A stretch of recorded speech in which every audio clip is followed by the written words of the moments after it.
사람은 원래 죄로 말미암아서 하나님과 원수가 되었고 하나님의 진노와 형벌의 대상이 되었습니다. 그런데 예수 그리스도의 피로 말미암아서 하나님과 화목하게 되었어요. 화해되었어요.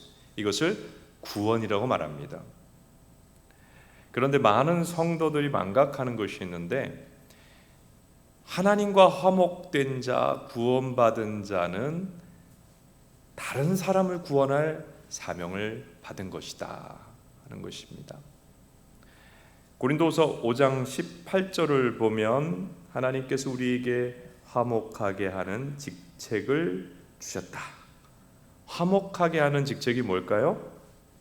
화목하게 하는 직책을 구원받은 우리가 받았는데, 하나님을 믿지 않은 사람, 하나님과 불화 가운데, 죄 가운데 있는 영혼에게 복음을 전해서 그들도 하나님과 화목하게 하는 직책, 즉 영혼 구원과 선교의 직책을 받았다고 하는 것입니다. 예수님께서는 이건 바울을 통해 주신 계시의 말씀이고, 마태복음 28장 19절로 20절에 보면 제자들에게 마지막으로 유언적으로 대사명, 영혼 구원의 직분을 말씀을 주셨습니다. 그러니까 영혼 구원, 전도하고 선교하는 것은 믿는 자가 해도 되고 안 해도 되는 거, 믿음이 어린 사람은 안 해도 되고 믿음이 성숙한 사람은 해야 되고 그런 것이 아니고, 전도하고 영혼 구원하는 것은 우리의 제1의 사명입니다. 우리 따라합시다. 믿는 자의 제1 사명은 영혼 구원이다. 우리가 하나님 앞에 나중에 서게 됐을 때 하나님께서 너는 어느 학교 나왔냐, 너는 직장에서 어느 직위까지 올라갔느냐, 이런 거는 묻지 않으실 거예요. 그리고 너는 몇 평짜리 아파트에 살았느냐, 네가 살았던 아파트가 얼마나 됐느냐, 가격이 얼마나 되느냐, 이런 건 묻지 않으실 거예요. 그런데 내가 너에게 준 대사명에 순종해서 너는 살아있는 동안에, 내가 너에게 준 시간을 사용하는 동안에 얼마만한 영혼을 구원했느냐, 이 질문은 반드시 물을 거예요. 너는 지금까지 살아있는 동안 몇 명을 복음을 전하고 구원했느냐? 이건 우리가 하나님 앞에 가면 반드시 대답해야 될 질문이에요. 여러분 지금까지 신앙생활 하시면서 여러분 통해서 몇 명의 불신자가 교회 나오게 되고 믿음 가지게 되셨는가 한번 스스로 생각해 보실 수 있기를 바랍니다. 아브라함은 우리 믿음의 모델이지요. 몇 명 구원했죠? 살아있는 동안 자기 가족들을 구원했어요. 그리고 그것만 아니라 아브라함은 온 세상에 복음이 전파되는 선교 사역에 그 가문이 쓰임을 받았어요. 아브라함의 가문은 온 세상에 복음을 전하는 데 쓰임 받았어요. 그러니까 우리가 이 땅에 사는 동안에 가족 전도는 기본적으로 해야 된다 하는 거 알게 되고요. 그리고 선교 사역에도 우리가 반드시 쓰임을 받아야 한다 하는 것을 알게 됩니다. 그래서 아브라함만 선교적 삶을 살아야 되는 것이 아니라 우리도 선교적인 삶을 살아야 돼요. 따라합시다. 믿는 자는 선교사다. 예. 여러분 믿는 자가 누굽니까? 믿는 자는 선교사입니다. 가는 선교사 혹은 보내는 선교사. 그래서 우리 믿는 자는 가든지 보내든지 선교적인 삶을 살아야 하는 사람들입니다. 예수님께서는 우리가 그렇게 영혼 구원하고 전도하고 선교적인 삶을 살도록 말씀을 주셨어요. 복음을 주셨어요. 화목하게 하는 직책을 받은 우리에게 말씀을 주셨다. 여기 고린도전서 5장 19절에 보면 직분을 주시고 말씀을 주셨다. 그리고 또 우리가 능력 있게 영혼구원의 사역을 할 수 있도록 성령을 부어주신 거예요. 어떤 분들 은혜를 사모해요. 내가 예배 때도 성령의 은혜를 받기를 원하고 기도하면서도 성령의 은혜를 부어주십시오. 근데 많은 사람이 깨닫지 못하는 게 이거예요. 왜 성령을 받으려고 그러는 거예요? 왜 성령 충만이 나에게 임해야 돼요? 성령 충만을 우리에게 부어주시는 하나님의 이유는 딱 한 가지예요. 영원하는 삶입니다. 사도행전 1장에 제자들에게 성령 충만이 임하고서부터 뭐 했어요? 그 전에 입도 뻥끗 못하고 영향력 없고 무기력하고 무능력하고 자기 가족조차 전도하지 못했던 무능력함에 빠져있던, 침체에 빠져있던 제자들이 그때부터 전도했다고요. 그때부터 영혼구원했다고요. 그래서 예루살렘 교회에 전도된 사람들이 오기 시작했잖아요. 성령 충만은 전도하라고 부어주는 거예요. 성령 충만 왜 못 받아요? 전도를 할 마음이 없으니까 성령 충만 받게 할 이유도 없어요. 성령 충만을 받으려면 영혼 구원하려고 하는, 너를 통해 내가 영혼을 구원하겠다는 하나님 계획을 깨닫고 그 일에 순종해야 합니다. 그래서 우리가 자 대답해 보세요. 왜 구원받았어요? 오늘 고린도후서 5장 18절로 20절 보니까 왜 우리가 구원받았어요? 영혼 구원하려고. 네, 대답하세요. 이제 답을 가르쳐 주셨으니까 대답하세요. 왜 구원받았습니까? 왜 은혜 받습니까? 왜 성령 충만 받습니까? 예. 하나님께서 우리를 구원하고 우리에게 은혜 주시고 우리에게 말씀 주시고 우리에게 성령 부어 주시는 이유는 영혼 구원하는 사람 되라고 그렇게 은혜 주신 것입니다. 그래서 영혼 구원하고 전도하고 선교하는 것은 우리 신앙생활의 목표예요. 가장 큰 목표예요.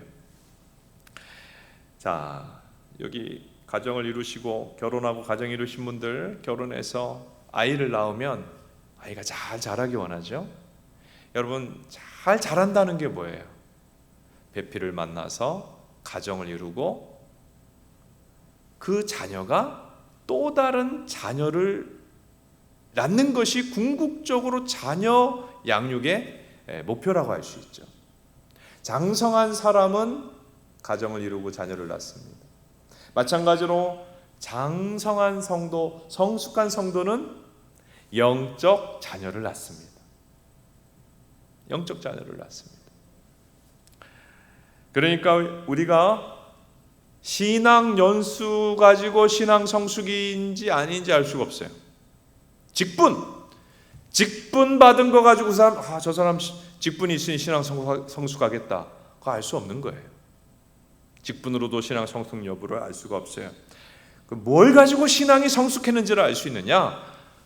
영적 자녀를 얼마나 낳았느냐, 얼마나 영혼에 관심 있고 복음 전파에 관심 있고 전도와 선교에 관심 있고 그래서 많은 사람을 말씀과 복음으로 살렸느냐, 이걸 볼 때에 많은 영혼이 저 사람을 통해 구원받고 전도됩니까? 그 사람은 성숙한 사람이에요. 근데 별로 교회 안에 신앙 연수도 오래되었어요. 또 직분도 가지고 있어요. 그런데 그 주변에 구원받는 사람이 없습니까? 그 사람은 신앙이 성숙한 사람이 아니에요. 하나님이 우리에게 원하시는 믿음의 열매는 영혼 구원입니다.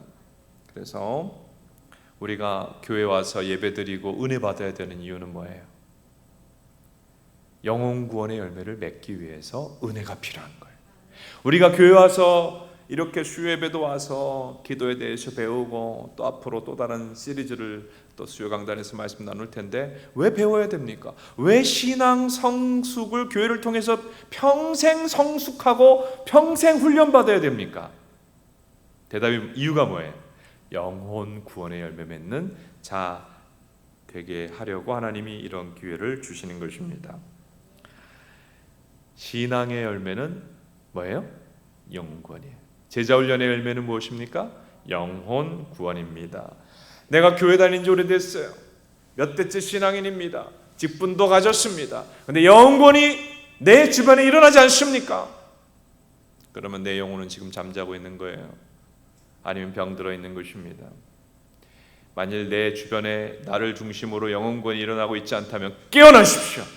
일어나십시오. 변화가 되어야 됩니다. 살아나야 됩니다. 영혼 구원을 가까이 실천하면 그걸 전도라고 합니다. 그런데 멀리 있는 사람들까지 영혼 구원을 하려고 하면 그걸 뭐라 그래요? 선교라고 합니다. 그런데 우리가요, 가까이 가족, 믿지 않는 가족을 전도하려고 하든, 아니면 이웃을 전도하려고 하든, 아니면 친구를 전도하려고 하든, 아니면 저 선교지에 나가서 믿지 않는 영혼을 구원하려고 하든, 복음 전파를 해본 사람은 알아요. 영혼 구원은 쉽습니까? 어렵습니까? 대답해 보세요. 어려워요. 어려워요. 가정 구원 쉽습니까? 어렵습니까? 어려워요. 가족 전도도 어려워요. 왜 그런가? 영혼 구원하는 것, 이따 설명 좀 할 텐데, 영혼 구원하는 것이 사람의 힘과 노력으로 안 돼요. 그래서 영혼 구원에 하나님을 위해서 쓰임 받으려고 하면 꼭 필요한 게 기도입니다. 영혼 구원은 우리의 능력으로 안 되고 성령님이 역사하시고 성령님이 능력이 나타나야 되거든요. 근데 성령님의 능력이 나의 삶에 내가 전도할 때 나타나려면 필수 조건이 기도예요. 그래서 우리는 영혼 구원과 전도 선교를 위해서 반드시 기도해야 됩니다. 가정 구원을 마음에 원해요. 근데 기도 안 하면 가정 구원은 일어나지 않아요. 내가 내 주변에 있는 누군가를 구원하기 원합니까? 원한다고 안 돼요. 기도해야 됩니다. 자, 우리가 그 영혼 구원과 전도를 위한, 선교를 위한 기도 왜 해야 되는가? 좀 더 이유를 명확하게 말씀을 드립니다. 첫째로, 기도해야 믿지 않은 영혼을 향한 하나님의 긍휼의 마음을 갖게 되고 그들을 사랑할 수 있기 때문입니다.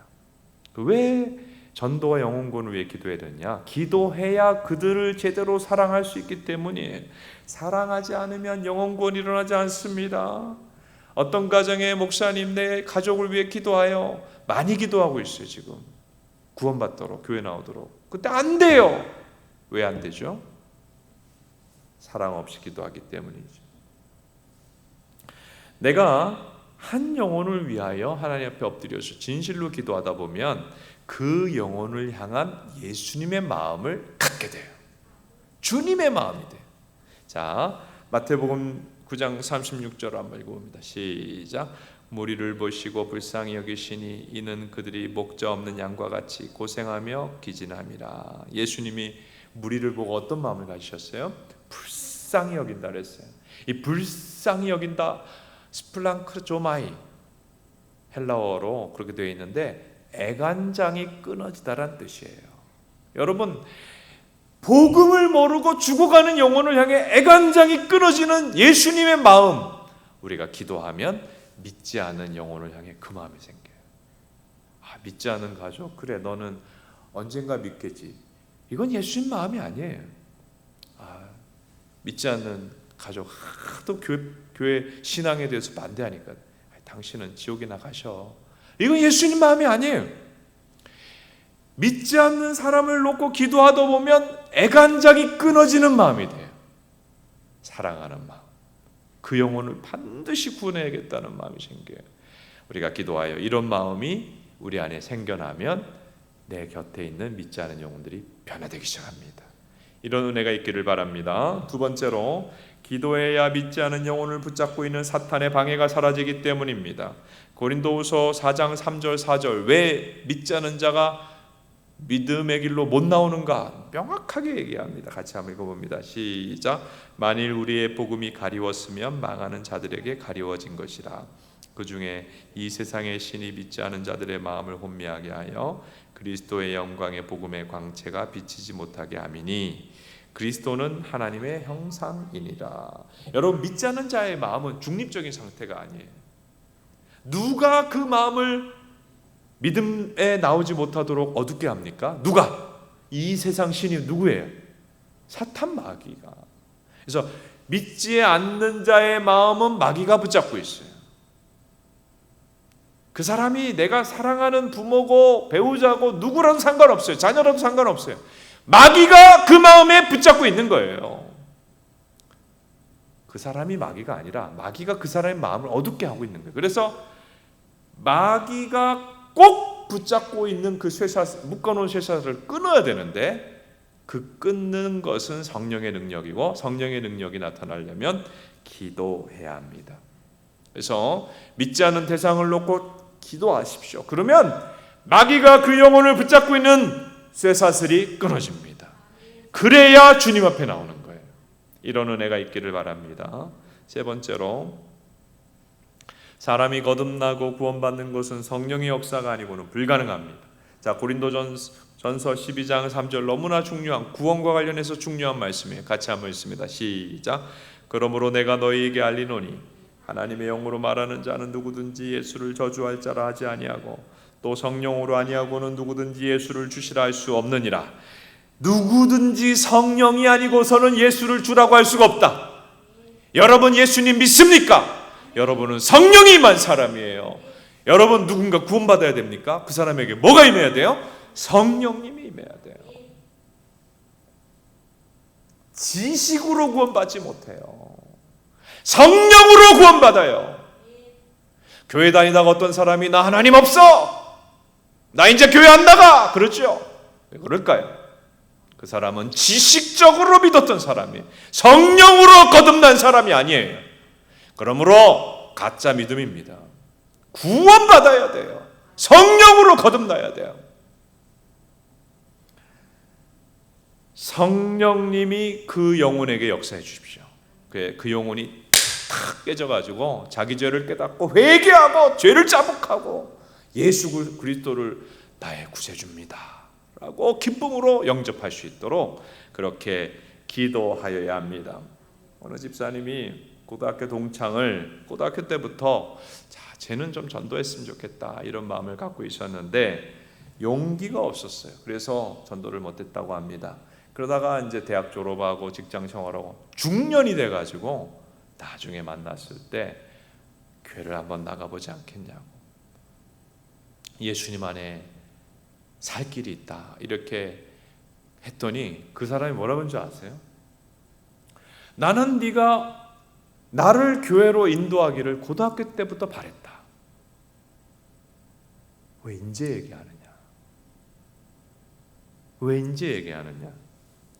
여러분 우리가 알아야 되는 건 뭐냐 하면 전도와 영혼 구원은 내가 하는 일이에요? 하나님이 하는 일이에요? 그렇죠? 성령 하나님은 항시 영혼 구원을 하기를 원하시고 삼위 하나님이 지금도 이 세상에서 하시고자 하는 일은 영혼 구원이에요. 하나님이 내 친구를 구원하기를 원하시고 일하시고 계셨는데 내가 모르는 거예요. 나만 몰랐어요. 성령님은 일하시는데 나를 몰랐어요. 내가 예전에 제자 훈련하면서 어떤 집사님과 대화를 잊지를 못해요. 전도에 대한 오늘과 같은 전도에 대한 과를 공부하면서 오늘과 같은 메시지를 나왔어요. 믿는 자는 구원할 사명을 받았고 자기 주변에 있는 믿지 않는 자를 구원해야 된다. 그래서 다 같이 그러면 우리 영혼 구원하는 삶을 삽시다. 그리고 당신이 구원하고자 하는 영혼이 누굽니까? 이런 대화를 하고 있는데 한 분이 이런 얘기를 하는 거예요. 나는 종교를 강요하면 안 된다고 생각해요. 우리 어머니가 불교 신자인데 나는 이렇게 성경이 이렇게 얘기하지만은 영혼 구원을 위해서 내가 어머니를 전도하고 어머니께 권유할 필요가 없다고 생각해요. 얼마나 제가 마음이 좀 아팠는지 모릅니다. 하나님은 구원하기 원하시는데 본인은 깨닫지는 못하는 거예요. 하나님은 지금 구원하기 원하는데 본인은 구원받을 사람은 언젠가 되겠지. 전혀 성경적이지 않은 이런 생각을 하고 있는 거예요. 하나님은 그 영혼을 살리고 싶은데 믿는 자가 몰라요. 그 믿는 자가 성령으로 변화받을 사람입니다. 우리는요, 우리 주변에 하나님이 일하시고 계심을 깨달아야 됩니다. 따라합시다. 내 주변에 하나님이 일하고 계신다. 하나님 무슨 일을 하실까요?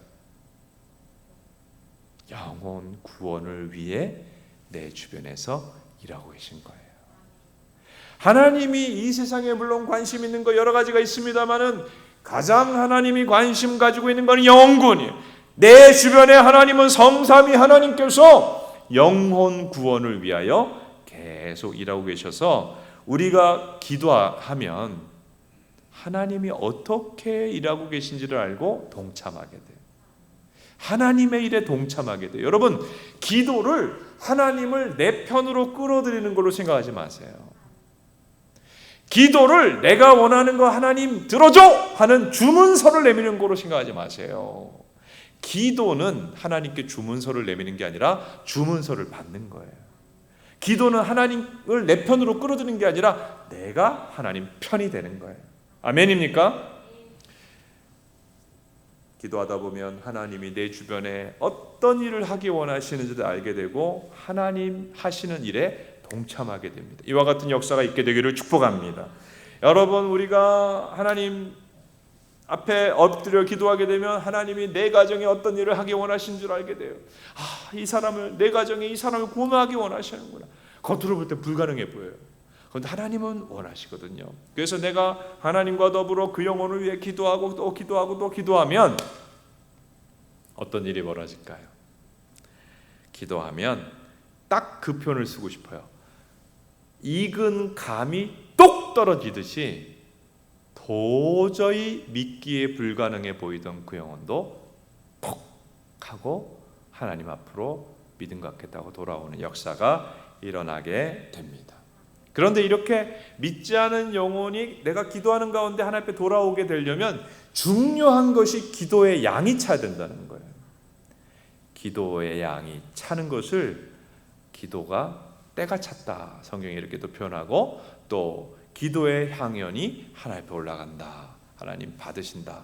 기도의 양이 차면 믿지 않은 영혼들, 어떤 영혼이라도 주님 앞에 돌아오는 역사가 일어납니다. 그래서 믿지 않은 영혼을 위해 기도할 때는 주야로 매일같이 지속적으로 기도해야 되고, 그리고 혼자 기도하지 말고 또 주변 사람들에게도 기도 부탁도 해서 믿지 않은 가족들, 믿지 않는 영혼, 내가 믿지 않은 내 주변의 영혼 중에 구원받기 원하는 사람들을 위하여서 늘 기도하는 것이 주님이 우리에게 바라는 기도의 모습이에요. 자, 선교 사역에 있어서도 기도의 중요성은 똑같습니다. 우리가 교회, 건강한 교회는 성도들은 다 보내는 선교사죠. 근데 어떤 성도들이 은혜 받고 나가는 선교사가 돼요. 그래서 교회는 크게 두 가지 회중으로 구성되어 있는데 보내는 선교사와 나간 선교사로 구성이 되어 있는 거예요. 우리 다 선교사예요. 아멘. 그런데 그 나간 선교사를 우리가 뭐라고 그러냐면 파송 선교사라고 그러거든요. 우리는 영적 후방에서 그 파송 선교사를 동역하는 책임이 있는 것이죠. 왜냐하면 우리도 보내는 선교사니까. 그런데 동역할 때 어떻게 동역해야 돼요? 그들이 사역할 수 있도록 필요한 것들을 공급하는, 물질적으로도 공급하는 그런 동역을 해야 되고, 또 하나는 그들이 사역할 때 하나님이 역사하시도록 기도로 동역하는 역할을 우리가 보내는 선교사로서 감당해야 되는 것이지요. 영혼권하고 선교는 똑같은 일인데 이 선교 사역의 비밀을 사도 바울이 고린도전서 2장 4절 5절에 얘기합니다. 한번 읽어보겠습니다. 시작. 내 말과 내 전도함이 설득력 있는 지혜의 말로 하지 아니하고 다만 성령의 나타나심과 능력으로 하여 너희 믿음이 사람의 지혜에 있지 아니하고 다만 하나님의 능력에 있게 하려 하였노라. 바울은 공부를 많이 한 사람이에요. 그러니까 철학, 논리학, 수사학 다 정통한 사람이에요. 근데 자기의 지식으로 전도하지 않았어요. 여러분, 영혼 구원은 뭘로 이루어진다? 지식입니까? 성령입니까? 성령이에요. 그러니까 바울은 진짜 구원받았거든. 지식으로 전도 안 된다는 거 알았어요. 그래서 뭘로 전도하려고 그래요? 성경 다시 보여주세요. 뭘로? 성령의 나타나심과 능력으로. 여러분, 우리 자녀들도 구원받으려면 성령의 능력을 경험해야 돼요. 주일학교에 은혜가 임하려면 성령의 역사가 일어나야 돼요. 바울이 선교의 역사에 있어서 나는 성령의 나타남과 능력으로 선교하겠다, 그렇게 이야기를 했죠. 그래서 선교할 때 중요한 건 하나님 말씀을 전한다고 구원이 일어나는 게 아니에요. 하나님 말씀이 그 영혼에게 성령의 능력으로 강타돼야 돼요. 얼마나 사람의 심령이 완악한데, 더군다나 선교지의 영혼들은 우상을 믿고 있잖아요. 강력한 성령의 능력이 필요해요. 물론 선교지만 아니라 오늘 교회 예배 때마다 여러분 목회자들을 위해서 기도해 주시고 성도들을 위해 기도하실 때 말씀이 귀를 간지르는 그런 차원이 아니라 성령의 능력으로 심령을 파쇄해서 그 심령에 심기고 심령을 변화를 일으키게 해달라고 말씀의 역사를 위해, 성령의 역사를 위해 기도해야 되는 거예요. 선교지에서 이 역사가 특별히 일어나도록 기도해야 되는 거예요. 왜 선교사들이 의료 사역을 합니까? 왜 선교사들이 약품을 나눠줍니까? 왜 선교사들이 선교지의 영혼들에게 잘해줍니까? 우리나라 130년 전에 온 선교사들이 학교 세우고 병원 세우고 사랑을 왜 베풀었어요? 복음 전하려고, 영혼 구원하려고. 그렇게 관계를 맺어서 한 영혼이라도 구원하려고 그래서 결국은 말씀을 전하려고 하는 거 아니에요, 그렇죠? 근데 말씀을 그냥 전달되면 아무 소용이 없다. 웃기는 소리 하고 있네. 우리는 알라를 믿어. 웃기는 소리 하고 있네. 우리는 저기 사바신을 믿어. 튕겨내는 거예요. 성령의 능력으로 전해지도록 우리는 무엇보다, 그래서 선교사들이 말씀과 성령으로 강력하게 충만하도록 기도해 주어야 하는 것입니다. 여러분, 선교사의 궁극적인 목표는 영혼 구원이 일어나는 거죠. 그래서 믿는 자가 생기고 교회가 세워지는 것이 선교사가 그 선교지에 어렵지만 간 이유와 목적 아닙니까? 그런데 그 목적, 자기가 생명 걸고 간 목적이 이루어지기 위해서는 성령의 능력이 임해야 되는 거예요. 선교사들이 깊은 영성이 필요한 거예요. 그러므로 우리가 보내는 선교사로서 파송된 선교사랑 동역할 때 중요한 것이, 물론 그들이 무언가 필요하죠. 그래서 물질적으로 보내고 하는 것 너무 중요하지만 그것 이상으로 기도를 보내는 것이 중요합니다. 선교사들이 충분한 후원 기도가 없으면, 이거 하나님의 사역의 원리는 똑같은데, 제가 다음 주에 교회 목회자를 위한 어떻게 기도해야 되는지도 좀 말씀을, 그 원리가 똑같은데, 하나님의 사역의 원리는 기도가 부족하면 성령의 역사가 약하다.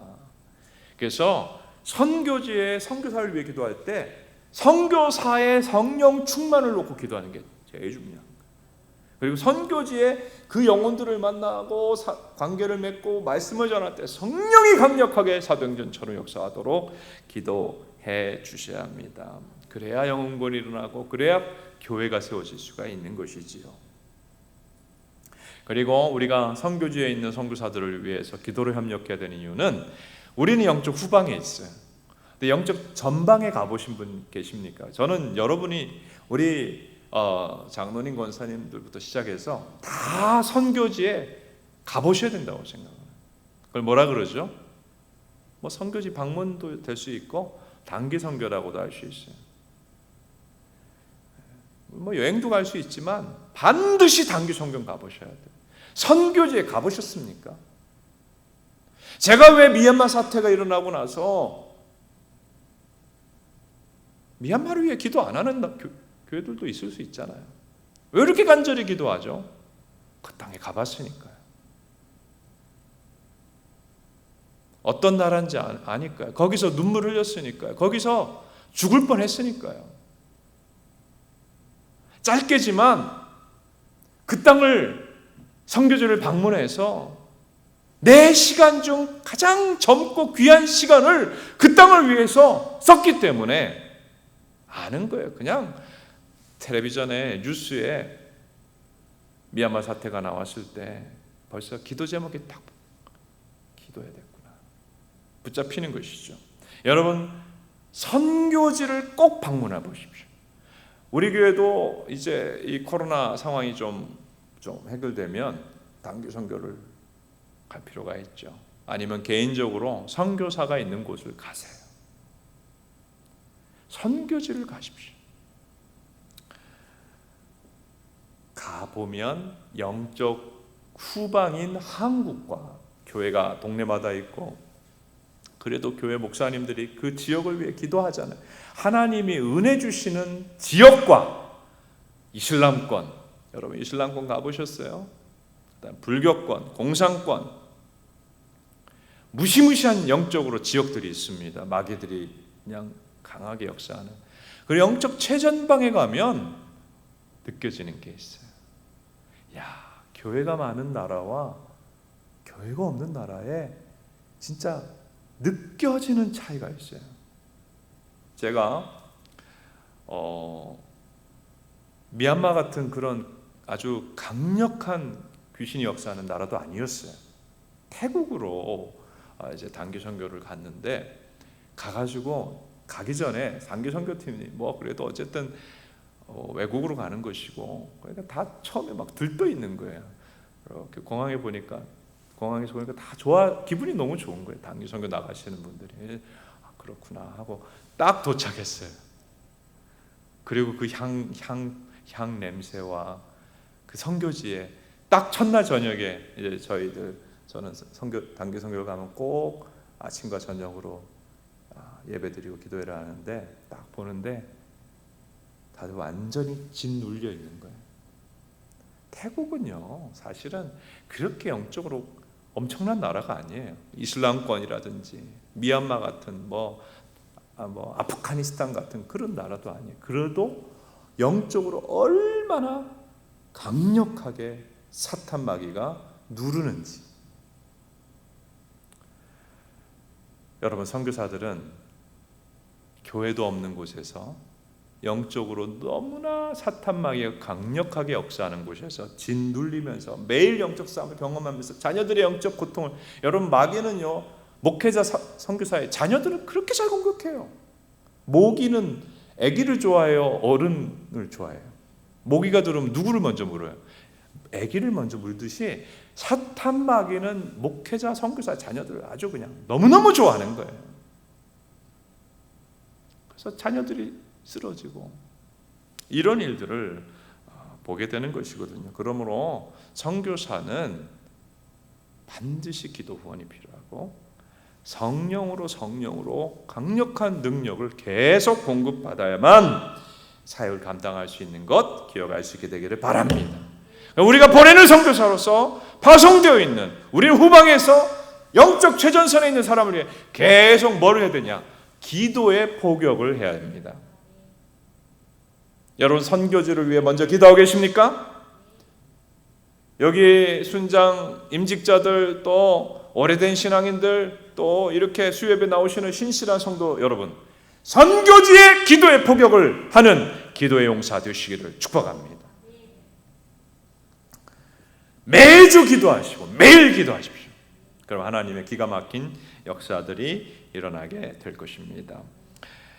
많은 성도들이 제가 이제 기도에 대한 시리즈 설교를 쭉 했는데 제 책에도 나옵니다만은 굉장히 중요한 그 기도에 대한 영적 원리 하나가 뭐냐면 사람들은 기도하다가 실망한다는 거예요. 기도하면서 재미를 못 느껴요. 기도하면서 재밌다 하는 성도보다 기도했더니 마음 상처된다, 힘들다 하는 사람이 더 많은 것 같아요. 왜 그런 줄 아세요? 중요한 원리가 있어요. 하나님 원하시는 기도를 못하고 내가 원하는 기도를 하기 때문입니다. 물론 초신자 단계에서는 그냥 하나님 이거 해주세요, 저거 해주세요, 이것 주세요, 저거 주세요, 다 들어주세요. 초신자니까. 그런데 신앙의 연수가 쌓였는데도 그냥 나를 위해, 내 자녀를 위해 기도할 줄밖에 몰라. 그러면서부터 하나님하고 기도의 궤도가 안 맞기 시작한 거예요. 그때부터는 기도의 능력이 나타나지 않습니다. 초신자도 아닌데 자기가 원하는 것을 달라 하는 기도의 차원에 머물고 있기 때문에 기도의 역사가 없는 것입니다. 여러분 하나님이 기도하는 것을 우리가 같이 기도하길 원하세요. 그 주기도문을 좀 가르쳐 주셨는데 중보기도입니다. 하나님 나라 기도입니다. 특별히 하나님은 영혼 구원을 위해 전도와 선교를 위해 기도하기를 원하세요. 그걸 먼저 기도해 보세요. 그리고 내 기도를 안 해도 내 기도를 응답해 주세요. 그리고 내 기도를 그 끝에 살짝 넣어 보세요. 하나님이 하라는 기도를 먼저 해보세요. 그 다음에 내 기도를 넣으면 그리하면 이 모든 것 더하시리라의 역사가 나타나는 거예요. 그래서 제가 그러니까 기도에 대해서 수십 년 가르치면서 중보기도자들, 교회 오래된 성도들, 새로 신앙생활하는 분들 가르치면서 말씀드리는 부분은 이거예요. 하나님이 뜻하는 기도로 나아가지 못하면 기도가 어느 순간 무척 재미가 없어진다 하는 거죠. 우리 모두는 하나님이 원하시는 기도의 차원으로 나아가게 되기를 바랍니다. 하나님은요, 온 세상의 하나님이세요. 하나님을 나만의 하나님으로 착각하고 내 기도만 드리는 것도 얼마나 웃긴 일이에요. 하나님은 온 세상의 하나님이세요. 따라합시다. 하나님은 온 세상의 하나님이시다. 그래, 하나님은 우리에게 기도 제목을 주시는데 어떤 기도 제목을 주시겠어요? 온 세상의 기도 제목을 주시는 거예요. 우리는요, 하나님의 온 세상을 향한 그 마음을 알고 뉴스를 보면서 지금 세계를 놓고 하나님이 무슨 기도하기를 원하시는지를 분별을 해야 될 것입니다. 지금 우리가 세계를 놓고 기도하는 크리스찬이 되기를 바라는데요, 오늘 하나님의 마음이 그 마음 아닙니까?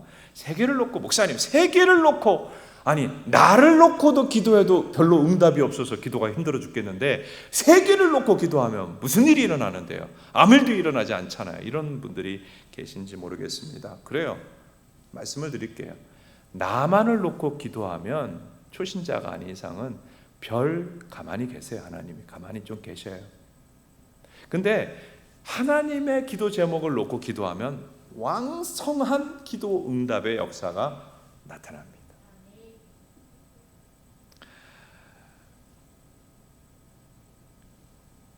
우리는요, 미얀마를 놓고 교회적으로 미얀마 사태가 벌어지고 나서 계속 기도해 왔어요. 그러면서 마귀가 오는 순간에 우리한테 얘기하지 않습니까? 기도해갖고 뭐가 일어나는데? 아니 그 미얀마를 위해서 기도하는데 군부는 저렇게 공산 집단을 하고 뭉쳐가지고 꿈쩍도 안 하고 많은 무고한 민주 시민들 죽이고 있고, 미얀마를 위해 기도해서 뭐가 달라지는데 우리에게 자꾸 기도하는 우리들에게 도전하죠. 그런데 여러분, 우리가 꾸준히 기도했어요. 낙심하지 않고 기도해왔어요. 그렇죠? 수협에 참석하신 분들 얼마나 훌륭하신지 몰라요. 기도했잖아요. 그런데 어떤 일이 일어납니까? 지지난주를 통해서 미얀마를 제가 목회자로서 미얀마 사태 터지자마자 안 알아본 게 아니에요. 미얀마에 도울 수 있는, 물질적으로든 저 무고한 시민들을 돕고 민주화를 돕고 그 나라의 영적으로 그 나라를 살릴 수 있는 길이 없더라고요.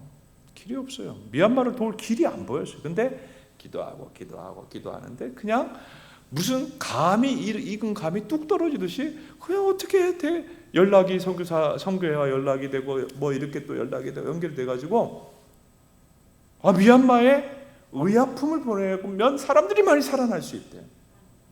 지금 거기는 아수라장으로 사람들이 죽어가는데 한국에서 의약품 보내면 그야말로 사람들이 살아난다는 거예요.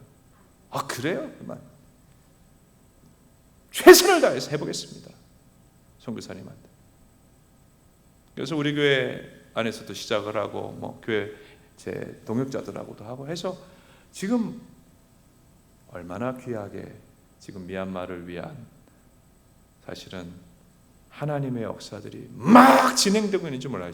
그 모든 것이 사실은 그 앞서서 기도하였기 때문에 그렇게 실질적으로 미얀마 사람들을 살릴 수 있는, 그리고 그것이 복음 전파의 통로가 되겠죠. 왜냐하면 목회자와 교회를 통해서 미얀마 전국으로 퍼져갈 것이니까. 이 모든 것들이 기도에서 진행이 되는 것입니다. 기도하면 하나님의 역사가 일어납니다.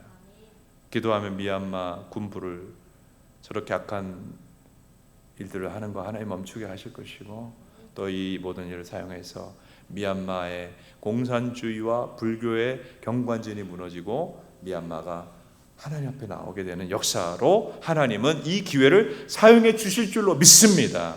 미얀마 얘기를 조금 더 할게요. 미얀마는 아도니람 조드슨이라고 하는 저명한 대단한 그 선교사가 일찍이 선교를 했던 나라예요. 그래서 미얀마 그 수도의 어느 학교에 가면 그 선교사의 그 흔적들이 남아있을 정도예요. 그런데 이 나라가 어느 순간에 공산주의에 빠지면서 나라가 망하기 시작해. 미얀마가 우리나라보다 더 잘 살았습니다 원래. 나라가 망하기 시작하면서 이 공산 이 정부가 민주적인 정권을 무너뜨리고, 옛날에도 그랬다는 얘기예요. 수십 년 전에도. 그리고 그냥 정권을 탈취해 버렸어요. 선거 이런 거 필요 없어. 뭐 백성들이 선거해서 아니야. 우리가 정권을 잡을게요. 그리고 그 독재 치하에 학생들이 시위하고 그러니까 얘기 드렸죠. 전국의 대학을 폐쇄해 버렸어요. 이게 공산당입니다. 나라는 망해도 돼. 그리고 많은 학생들을 죽였어요. 많은 시민들을 죽였어요. 끔찍한 나라더라고요. 제가 단계 선교로 미얀마를 가보니까 정말 북한을 많이 이해하게 됐어요. 공산 집단이 통치하면 어떻게 되는구나. 하나님께서 그 무시무시한 악의 세력들의 손아귀에서 미얀마 백성을 건져주시는 일들을 우리가 기도하면 해 주실 줄로 믿습니다. 그리고 지금은 우리가 아프가니스탄을 주목을 할 때입니다. 여러분, 우리는요, 세계사를 공부할 때 모든 역사는 관점이 있다. 사관이 중요하다고 하지요. 여러분, 우리 세계 역사는 하나님의 관점으로 봐야 합니다. 성경의 관점으로 세계 역사를 봐야 합니다. 그리고 뉴스를 보고 할 때도 이 세상 사람들이 하는 좌파의 얘기, 우파의 얘기 제발 듣지 마세요. 제가 아직도 우리 교회 보수 유튜브 보고 좌파 유튜브 김어준 씨 얘기 자꾸 듣는 사람들이 있다면 정신 차리셔야 됩니다. 성경으로 보십시오. 기도로 보십시오. 성령으로 보십시오. 그러면 관점이 보여요. 아프가니스탄 사태가 터져도 좌파 얘기가 있어요. 잘 됐다.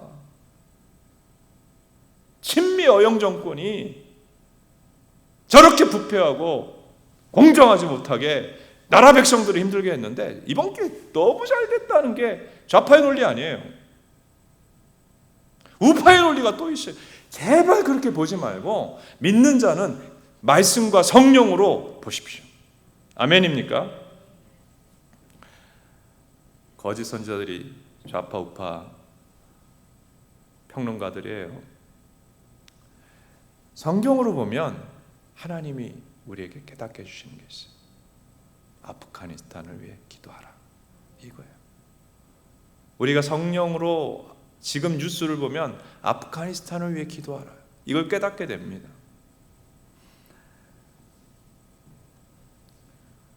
지금 아프가니스탄은 긴 스토리입니다. 짧게 얘기하면 미군과 나토 그 연합군들이 철수하면서 탈레반 이슬람 극단주의자들이죠.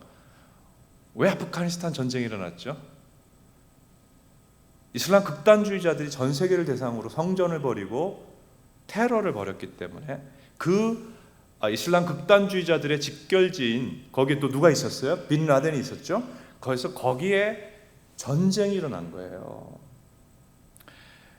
그 이슬람 극단주의자들인 탈레반이 정권을 잡아서 지금 사실은 아프가니스탄을 놓고 정말 우리는 기도해야 됩니다. 왜냐하면 하나님은 세계의 하나님, 우주의 하나님이시고 결국 이 세상 역사는 악의 세력들은 하나님이 심판하시고 하나님의 나라가 완성되는 걸로 가잖아요. 우리가 무슨 대한민국을 위해 충성해야 되는 사람들 아니잖아요. 우리는 하나님의 나라를 위해 살아야 되는 사람이잖아요. 하나님의 나라가 완성되는 일을 위해서 아프가니스탄을 위해서 지금 기도해야 된다는 것입니다. 지금 엄청난 사태가 벌어지고 있습니다. 이따 기도 제목 때 말씀을 드릴 텐데 우리는 뉴스를 통해서 봤습니다마는 지옥과 같은 현실이 벌어졌고요. 성도들을 위해서 또 선교사들을 위해서 기도해야 될 것입니다. 그래서 우리는 그리스도인으로서 기도 제목의 가장 앞부분에 선교사를 위한 기도, 영혼구원을 위한 기도, 선교지를 위한 기도, 특별히 몇몇 나라를 위한 기도를 꼭 해야 되는 거예요. 여러분 어떤 선교지를 위해 기도하고 계십니까? 여러분 자기만을 위해 기도하고 있다면 그 기도 제목을 뒤후반부로 내려놓고 선교를 위해, 선교지를 위해, 몇몇 나라를 위해 꼭 기도하시게 되기를 바랍니다. 여러분하고 연결되어 있는 선교사들을 늘 밥 먹을 때마다 늘 생각하며 기도해 주시기를 바랍니다. 그 다음에 자기 기도를 하는 것, 이게 주기도문의 정신입니다. 그리고 선교 기도 제목은 중요한 기도 제목입니다. 그래서 선교 기도 제목은 좀 저장을 하셔야 돼요. 아니면 기도 노트가 있으면 메모를 하셔서 개인 기도 시간에도 사용해 주시기를 바랍니다. 그리고 우리가 선교와 관련해서 꼭 기억해야 될 것은 미전도 지역을 위해 기도해야 한다. 따라하세요. 미전도 지역. 예전에 템퍼리 윈도우라 해서 위도 경도 이렇게 요 지역이라고 했는데, 지금 간단하게 정리하면 복음이 중동인 이스라엘에서 퍼져나가서 서방 세계를 다 복음이 전파되고 다시 돌아가지고 아메리카 대륙으로 갔다가 지금 이제 아시아 대륙에서 막 복음의 불이 타오르고 있거든요. 그러면서 다시 서진하고 있잖아요. 그죠? 서진하고 있어요. 그래서 이제 저 예루살렘까지 다시 예루살렘이 복음으로 새로워지는 날이 주님이 오실 날이라고 우리가 기대를 한다면, 복음이 전파되어가는 과정 속에 제일 난공불락이 뭐냐 하면 크게 두 가지, 공산권하고 이슬람권입니다. 그래서 우리는 선교를 위해 기도할 때 특별히 공산권과 이슬람권을 위해 기도해 주셔야 되는 거예요.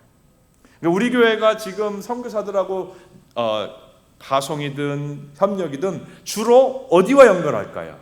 공산권, 이슬람권. 왜냐하면 이 세상 인류 역사상 가장 악독하게 하나님께 대항하는 두 집단이 공산권과 이슬람권이에요.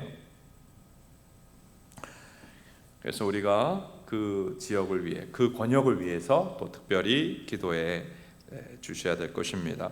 그래서 그동안 우리는 북한과 또 우리 선교사를 파송한 타직스탄을 위해서 많이 기도해 왔습니다. 물론 중국을 위해서도 기도했는데 최근에는 미얀마, 이번 주부터는 우리가 아프가니스탄을 위해서 좀 중점적으로 기도할 수 있게 되기를 바랍니다. 여러분, 기도하면 저는 이엔 바운주의 명언을 마음에 늘 새깁니다.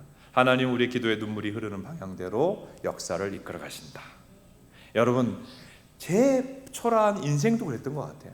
그냥 부족하게 한이 없는 사람인데 기도했더니 기도하면서 하나님의 선한 방향으로 인도해 주셨어요. 여러분, 우리 모두의 삶도 기도했더니 하나님의 선한 방향으로 인도되기를 축복합니다. 그리고 이 세상 역사도 마찬가지. 개인사도 기도한 방향대로 간다면 이 세상 역사도 기도의 방향대로 갑니다. 제가 나름대로 대학생 때 굉장히 레디컬한 운동권적인 성향을 갖고 있었어요. 근데 제가 완전 앞에 부딪혀서 깨달은 게 뭐냐면, 저희 학번 이한열도 저희 학번이고 박종철이도 저희 학번이고 민주화운동 87 항쟁의 중심에 서 있지 않았습니까? 자, 하나님 깨닫게 하신 것이 있어요. 역사는 내가 움직인다. 역사는 내가 움직인다. 돌멩이 들고 시위하는 것도 필요하지만 기도하는 게 더 능력이 있습니다. 할렐루야. 기도하면 역사가 바뀝니다. 그리고요, 저는 우리 교회에 오늘 수협에 참여하시는 분들 하나님께서 다 기도의 은혜를 부어주시고 기도의 용사로, 기도의 하나님과 동역하는 사람들로 다 삼아주실 줄로 믿는데, 여러분 그렇게 기도하시면서 나중에는 조이 출판부에서 나온 세계 기도 정보라는 책이 있어요. 여러분 이거는 그냥 한번 사나 보세요. 여러분 어느 나라를 위해 선교적 기도 제목을 가지고 기도해야겠다라는 마음이 들 때가 있지 않습니까? 그건 기도 제목을 모르거든요. 그러니까 기도를 못하지 않습니까?